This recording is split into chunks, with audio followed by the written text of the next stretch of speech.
A continuación, vamos a finalizar nuestras clases virtuales con la implementación de las actividades. Las actividades son aquellas que nos van a permitir determinar si el estudiante ha adquirido la competencia, si el estudiante ha revisado el material, si ha hecho apropiación de esos contenidos. Y para tal fin, pues contamos con dos tipos de actividades. Pueden ser actividades de aprendizaje, que son actividades que pueden o no conducir a una nota, y las actividades de evaluación, que esas sí necesariamente conducen a nota. En la clase yo he adicionado, en esta clase ejemplo que tengo, yo he adicionado en la parte de actividades un texto que dice: los estudiantes deberán participar en el foro preguntas y respuestas, además de resolver el cuestionario quiz de la semana. Obviamente, pues esto implica que tengo que montar un foro y que además de eso tengo que realizar un cuestionario. El cuestionario tiene dos momentos. Uno es la programación del cuestionario, un primer momento, que es donde yo defino la programación de ese cuestionario, donde yo defino las fechas, el número de intentos, algunas variables. Y otro momento posterior, que es cuando yo le adiciono preguntas a ese formulario, perdón, a ese cuestionario.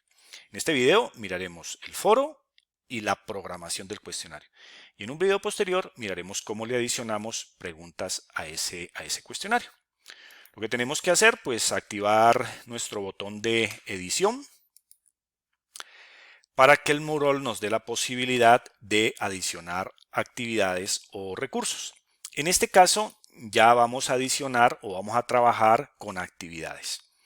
Lo primero que hacemos es adicionar el foro. Damos clic en la opción de foro, agregar, y entramos pues a una pantalla conocida ya por la gran mayoría, por todos. El nombre del foro es importantísimo. En mi clase decía participar en el foro, preguntas y respuestas. Entonces yo le doy el mismo nombre, preguntas y respuestas. Lo coloco igualito. Allá escribí la P con mayúscula, la R con mayúscula. Acá lo coloco igualito. Más adelante nos vamos a dar cuenta por qué eso es importante. Aquí tengo una etiqueta. En esta etiqueta yo puedo colocar una imagen, puedo colocar un video, etc. Lo importante del foro es que debe tener una pregunta, o sea, un condicionante a partir del cual nuestros estudiantes deben responder. Como mi clase, la clase que yo tengo allá de ejemplo, pues es una clase del petróleo, algo así. Entonces yo aquí voy a formular una pregunta referida a eso. ¿Por qué considera que el petróleo es considerado el oro negro? Pues es una pregunta simplemente que yo quiero hacer ahí como para explicar pues la fundamentación del foro. Hacerlo un poquito más grande. Recuerden, aquí pueden adicionar imágenes, pueden adicionar un video, lo que el profesor crea. Lo importante, eso sí, es que el foro tenga una pregunta, porque es a partir de esa pregunta que nuestros estudiantes van a participar. Esta especificación hace referencia al tipo de foro. O sea, ¿qué tipo de foro hay? El Moodle nos ofrece varias posibilidades en tipos de foro. Yo recomiendo utilizar el foro de debate sencillo, que es el más simple de seguir. Porque si definimos, por ejemplo, un foro de uso general o donde cada persona plantea un tema, pues para el profe va a ser muy difícil que cada quien hable de algo y tratar de irlo siguiendo, irles dando respuesta o ir realimentando. Eso es muy complejo. La idea es un foro de debate sencillo donde el profesor propone una pregunta y todos los estudiantes dan respuesta a esa pregunta. Hay unas variables que se deben especificar realmente para el nivel que nosotros necesitamos. De aquí lo único sería la parte de finalización de la actividad, que es un elemento importante. ¿Cuándo finalizamos la actividad? Cuando se cumplan unas condiciones. Entonces vamos a ir a donde dice vamos a dar clic, perdón, donde dice se cumplan unas condiciones y vamos a mirar qué condiciones se deben cumplir. Pues yo le voy a colocar que el usuario debe crear, voy a seleccionar esta opción, al menos un debate. O sea, el estudiante finalizará esa actividad cuando al menos haya hecho un debate. Pero un debate es una participación. Ustedes ahí le pueden definir, por ejemplo, cuando hayas hecho 2 o cuando hayas hecho 3 debates. Pero eso hay que especificarlo, ¿no? Al estudiante habría que decirle, por ejemplo, debes participar 3 veces. Entonces aquí iría, en esta especificación, iría el número 3. Eso hay que aclarárselo al estudiante, porque si él no lo sabe, pues va a tener líos. De pronto él participa una sola vez y tú aquí le dijiste que 3 veces. Otro elemento importante es la fecha de terminación. Supongamos que este foro lo vamos a terminar el 15 de abril del 2020. Eso es importante porque a la hora de hacer los informes, el Moodle te va a decir tantos estudiantes te participaron y tantos estudiantes te complementaron la tarea. Y al finalizar le damos clic en guardar y regresar al curso. Ya en este momento el foro ha sido creado, mira, foro preguntas y respuestas, y mira lo que pasó en la clase. En la clase quedó con letrica azul cambiada la palabra foro preguntas y respuestas. Queda como enlazado el nombre del foro con lo que está en la especificación de la clase. Ahora vamos a agregar el cuestionario que se denomina cuestionario quiz de la semana. Recuerde que hay dos momentos. La primera, la programación del cuestionario, y la segunda, el adicionarle preguntas a ese cuestionario. Entonces vamos a dar clic en agregar una actividad o recurso y seleccionamos la opción de cuestionario. Damos clic en agregar. ¿Cómo se llama ese cuestionario? Se llama cuestionario quiz de la semana. Así le colocamos en el nombre de la clase. Aquí hay que definir una descripción. Por ejemplo, este cuestionario tiene 5 preguntas y tiene solamente 20 minutos para responderlo. Solamente un intento. Ahí tú le escribes las condiciones que va a tener el estudiante para responder ese cuestionario. ¿Listo? Esa parte es muy importante. Cuestionario, yo voy a hacer uno muy sencillo, de 3 preguntas y un solo intento. Esta es una definición que yo hago aquí. Pueden ser 10 preguntas, bueno, y si tú le quieres dar más intentos como profesor, pues tú verás, esa es decisión de cada uno.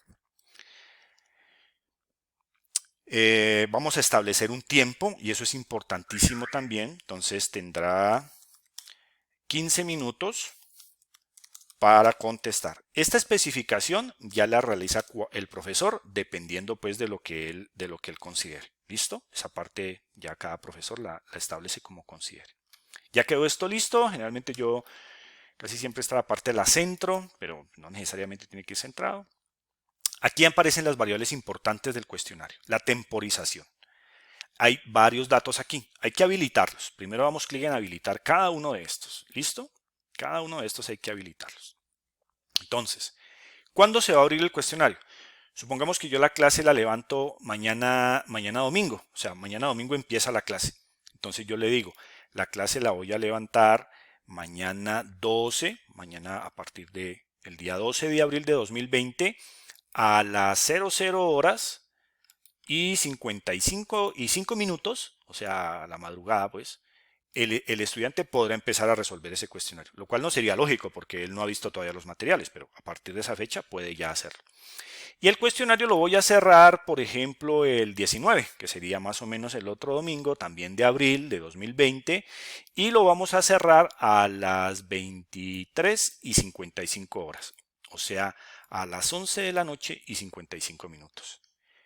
Fecha y hora de inicio, a partir del cual usted puede contestar el cuestionario, y fecha hasta la cual usted puede contestar el cuestionario. Mucho cuidado con eso. Límite de tiempo. ¿Cuánto tiempo le dijimos acá? Tendrá 15 minutos para contestar. En esta parte entonces vamos a colocar 15 minutos. Mucho cuidado con eso, porque si acá le dijiste que tiene, por ejemplo, 20 minutos y acá le colocas 10 minutos, pues va a ser un conflicto complicadísimo y grandísimo para el estudiante. Entonces que por favor este valor de aquí esté relacionado con este de acá. La calificación es importante. Le damos este espacio, lo dejamos sin categorizar, no hay problema, pero le colocamos el valor para aprobar. Nosotros aprobamos un examen con una nota de 3. Y en la parte de límite, en los intentos permitidos, ya depende de cada profesor, pues yo simplemente selecciono un límite, un intento, no tiene más. O sea, un intento para contestar, pues habrán profes que si quieren darles 2 o 3 intentos ya es cuestión de cada uno. El esquema es muy importante. El esquema hace referencia a cuántas preguntas aparecen por pantallazo, digámoslo así. Entonces yo voy a seleccionar que sean dos preguntitas, dos preguntas. El comportamiento de las preguntas es también muy importante. Le damos que por favor ordene las respuestas al azar, ordenar al azar la respuesta, le decimos que sí. Hay otro concepto importantísimo aquí que es la apariencia. Entonces, con cuántos decimales vas a calificar? Le decimos que con solamente un decimal. Y el otro elemento importante del cuestionario es la parte de finalización. Esta finalización de actividad también es muy importante. Entonces le vamos a decir cuando cumpla las condiciones nuevamente. El estudiante debe ver esta actividad para finalizarla. No solamente verla, sino que el estudiante debe recibir una calificación. O sea, cuando el estudiante recibe la calificación, ahí ya el Moodle te hace todo automáticamente. Y se espera finalizar, ¿qué día? Pues vamos a finalizar esto el día 19, que fue cuando propusimos pues que se hiciera esa parte.